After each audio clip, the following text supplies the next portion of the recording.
ओम शांति। 3/11/2024 बाबा के महावाक्य हैं। रिवाइज मुरली है 25/10/2002 की। आज का टॉपिक है ब्राह्मण जीवन का आधार, प्योरिटी की रॉयल्टी। आज स्नेह का सागर अपने स्नेही बच्चों को देख रहे हैं। चारों ओर के सच्चे स्नेही बच्चे रूहानी सूक्ष्म डोरी में बंधे हुए अपने स्वीट होम में पहुंच गए हैं। जैसे बच्चे स्नेह में खिंचकर पहुंच गए हैं, वैसे बाप भी बच्चों के स्नेह की डोर में बंधा हुआ है। बच्चों के सम्मुख पहुंच गए हैं। बाप दादा देख रहे हैं कि चारों ओर के बच्चे भी दूर बैठे भी स्नेह में समाये हुए हैं।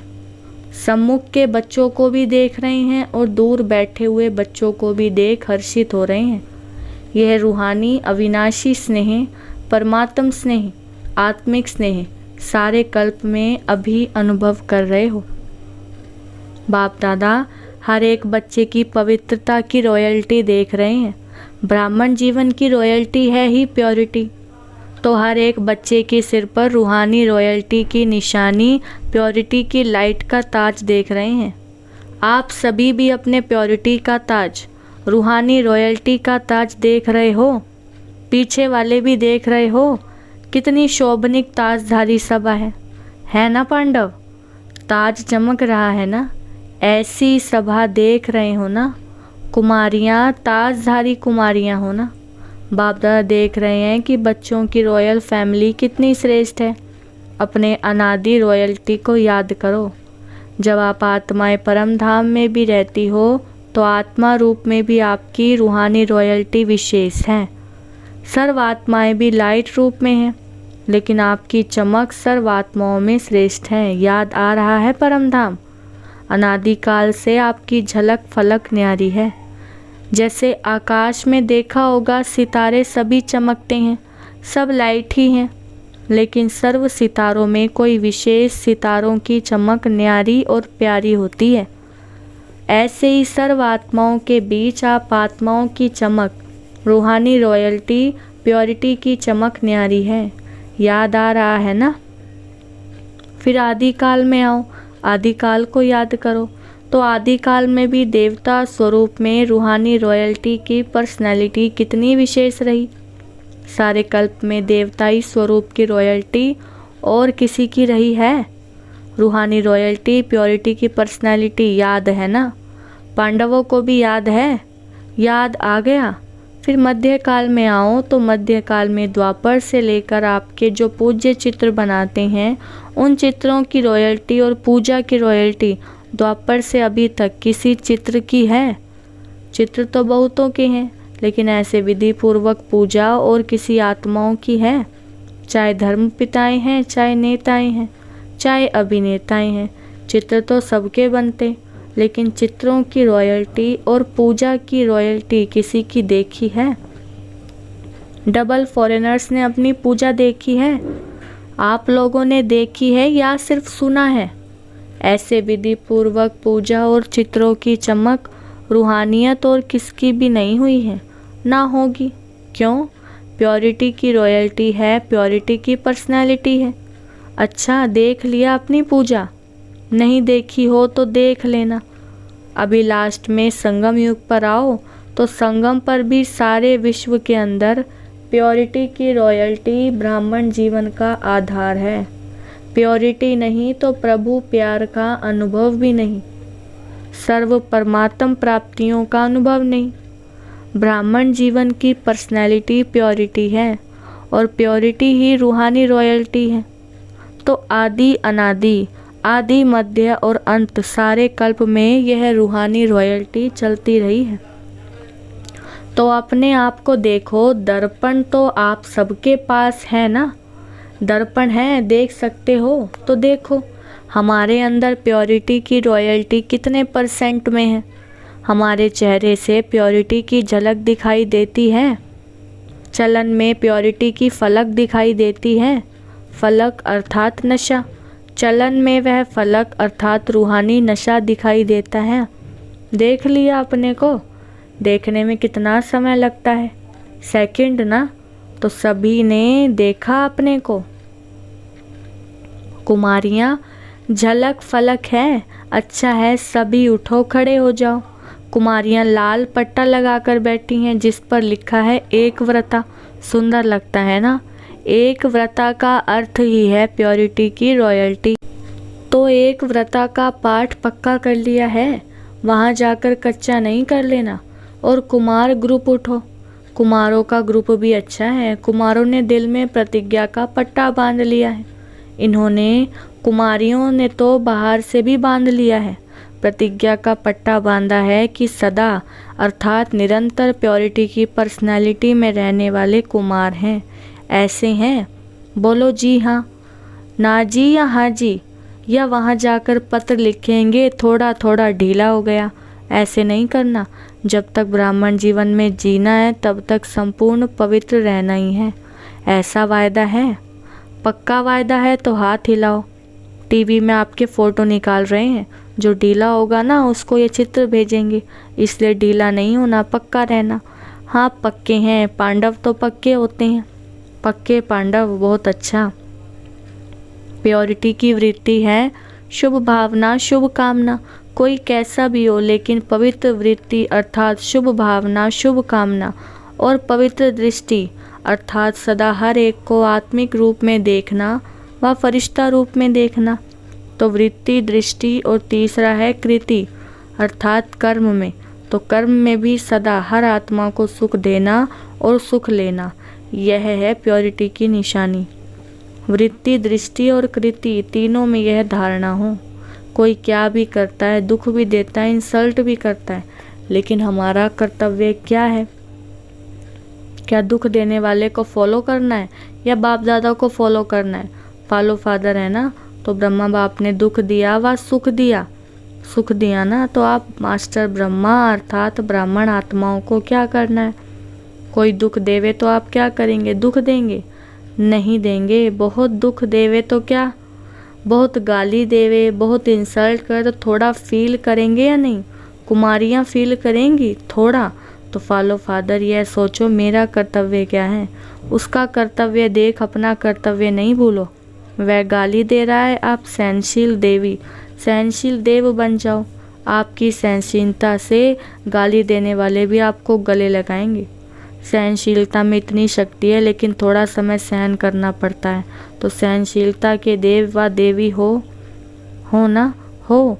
सदा यही स्मृति रखो, मैं सहनशील का देवता हूँ, मैं सहनशील की देवी हूँ। तो देवता अर्थात देने वाला, दाता। कोई गाली देता है, रिस्पेक्ट नहीं करता है तो किचड़ा है ना, कि अच्छी चीज़ है तो आप लेते क्यों हो? किचड़ा लिया जाता है क्या? कोई आपको किचड़ा देवे तो आप लेंगे? नहीं लेंगे ना। तो रिस्पेक्ट नहीं करता, इंसल्ट करता है, गाली देता है, आपको डिस्टर्ब करता है, तो ये क्या है? अच्छी चीज़ें हैं, फिर आप लेते क्यों हो? थोड़ा थोड़ा तो ले लेते हो, पीछे सोचते हो नहीं लेना था तो अभी लेना नहीं। लेना अर्थात मन में धारण करना, फील करना। तो अपने अनादिकाल, आदिकाल, मध्यकाल, संगम काल, सारे कल्प के प्योरिटी की रॉयल्टी, पर्सनालिटी याद करो। कोई क्या भी करे, आपकी पर्सनालिटी को कोई छीन नहीं सकता। यह रूहानी नशा है ना। और डबल फॉरेनर्स को तो डबल नशा है ना, डबल नशा है, सब बात का डबल नशा। प्योरिटी का भी डबल नशा, सहनशील देवी देवता बनने का भी डबल नशा है ना, डबल। सिर्फ अमर रहना, अमर भव का वरदान कभी नहीं भूलना। अच्छा, जो प्रवृत्ति वाले हैं अर्थात युगल, वैसे सिंगल रहते हैं, कहने में युगल आता है, वह उठो खड़े हो जाओ। युगल तो बहुत हैं, कुमार कुमारियाँ तो थोड़े हैं, कुमारों से तो युगल बहुत हैं। तो युगल मूर्त बाप दादा ने आप सबको प्रवृत्ति में रहने के लिए डायरेक्शन क्यों दिया है? आपको युगल रहने की छुट्टी क्यों दी है? प्रवृत्ति में रहने की छुट्टी क्यों दी है जानते हो? क्योंकि युगल रूप में रहते इन महामंडलेश्वरों को पाँव में झुकाना है इतनी हिम्मत? वह लोग कहते हैं कि साथ रहते पवित्र रहना मुश्किल है, और आप क्या कहते हो, मुश्किल है या सहज है? बहुत सहज है। पक्का है या कभी इजी कभी लेजी? इसलिए बाप दादा ने ड्रामा अनुसार आप सबको दुनिया के आगे, विश्व के आगे एग्जाम्पल बनाया है चैलेंज करने के लिए।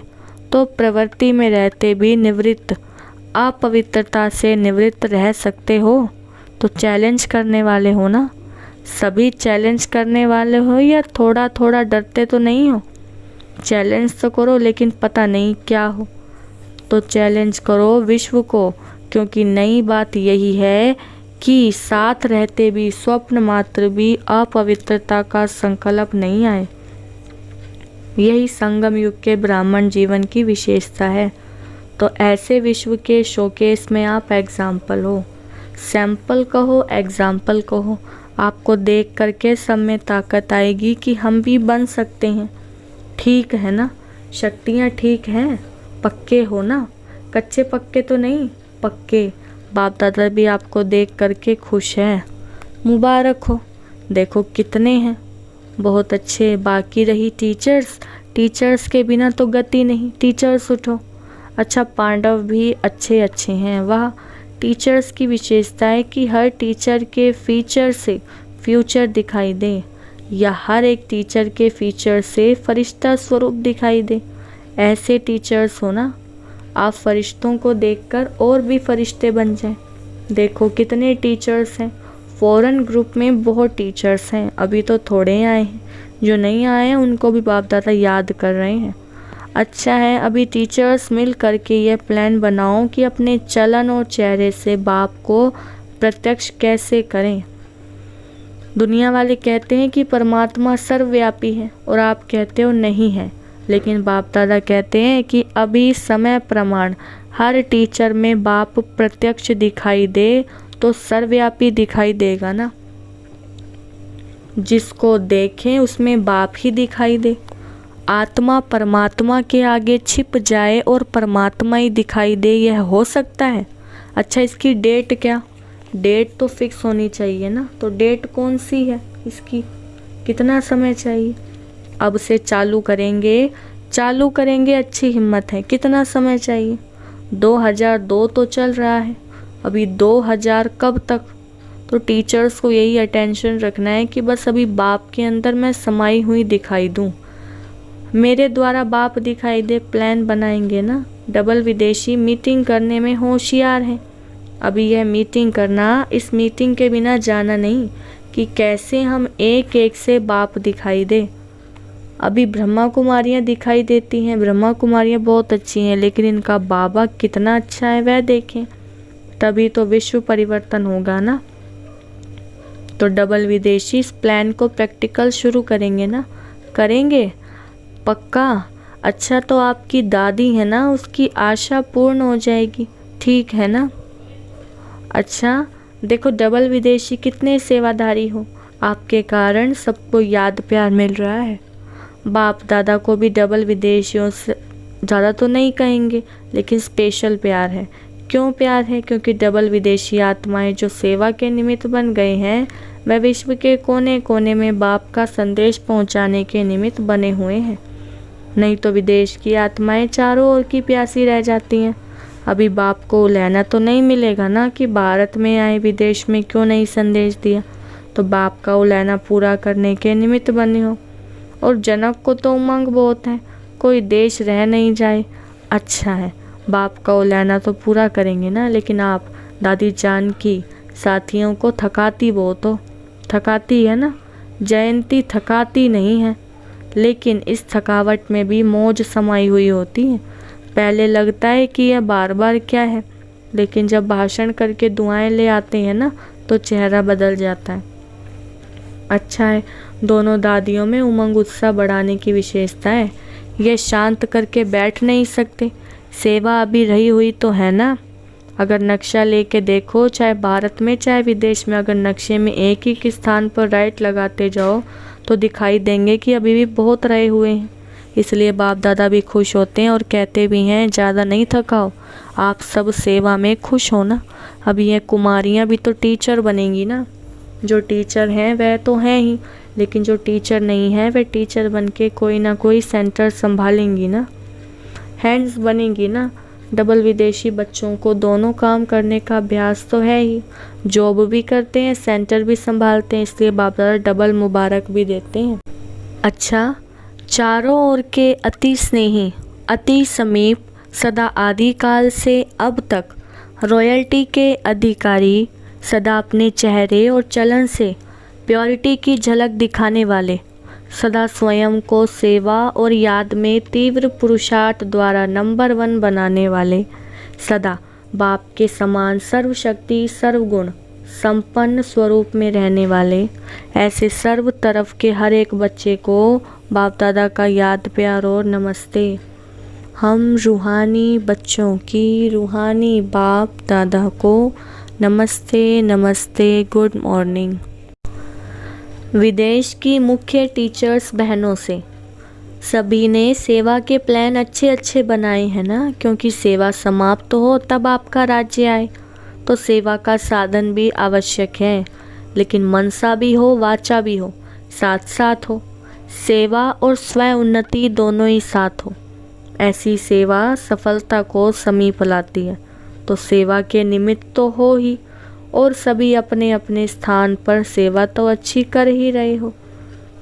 बाकी अभी जो काम दिया है उसका प्लान बनाओ, उसके लिए क्या क्या स्वयं में व सेवा में वृद्धि चाहिए, एडिशन चाहिए, वह प्लान बनाओ। बाकी बाप दादा सेवाधारियों को देख करके खुश तो होते ही हैं, सभी अच्छे सेवा केंद्र उन्नति को पा रहे हैं ना, उन्नति है ना, अच्छा है, अच्छा हो रहा है ना, हो रहा है और होता रहेगा। अभी सिर्फ जो अलग अलग बिखरे हुए हैं उनके संगठन करके उन्हों को पक्का करो, प्रैक्टिकल सबूत सबके आगे दिखाओ। चाहे कोई भी सेवा कर रहे हो, भिन्न भिन्न प्लान बनाते हो, कर भी रहे हो, अच्छे चल भी रहे हैं, अभी उन सभी का एक ग्रुप सामने लाओ, जो सेवा का सबूत सारे ब्राह्मण परिवार के सामने आ जाए, ठीक है ना। बाकी सभी अच्छे हो, अच्छे ते अच्छे हो। अच्छा, ओम शांति। बाबा ने वरदान दिया है आज का, 3 स्मृतियों के तिलक द्वारा श्रेष्ठ स्थिति बनाने वाले अचल अडोल भव। वरदान का विस्तार है, बाप दादा ने सभी बच्चों को 3 स्मृतियों का तिलक दिया है, एक स्वयं की स्मृति, फिर बाप की स्मृति और श्रेष्ठ कर्म के लिए ड्रामा की स्मृति। जिन्हें ये तीनों स्मृतियाँ सदा है, उनकी स्थिति भी श्रेष्ठ है। आत्मा की स्मृति के साथ बाप की स्मृति और बाप के साथ ड्रामा की स्मृति अति आवश्यक है, क्योंकि कर्म में अगर ड्रामा का ज्ञान है तो नीचे ऊपर नहीं होंगे, जो भी भिन्न भिन्न परिस्थितियाँ आती हैं उसमें अचल अडोल रहेंगे। स्लोगन है, दृष्टि को अलौकिक, मन को शीतल और बुद्धि को रहमदिल बनाओ। अच्छा, ओम शांति।